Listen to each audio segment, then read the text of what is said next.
गौर कीजिएगा मेरे भाई लोग जैसे हो त्रिशा हो शिवानी हो आप सोना सब लोग सुन लीजिए भाई भाई प्यार से होता है तो सजा देता है साहब अगर प्यार दोनों तरफ से होता है तभी मजा देता है।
भाई लोग आप लोग हैं, इस चीज को दिखाइएगा।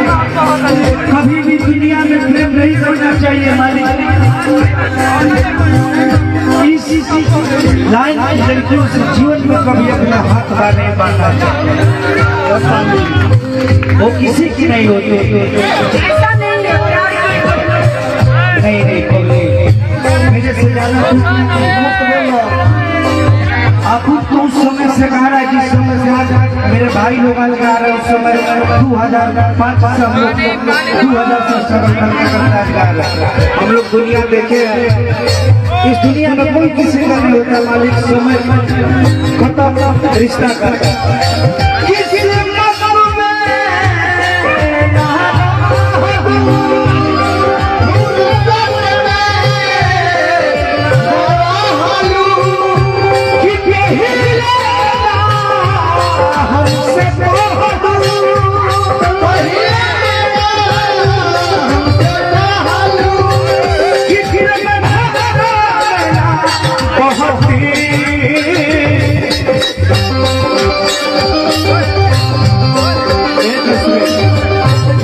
जस्मीन इधर आता है,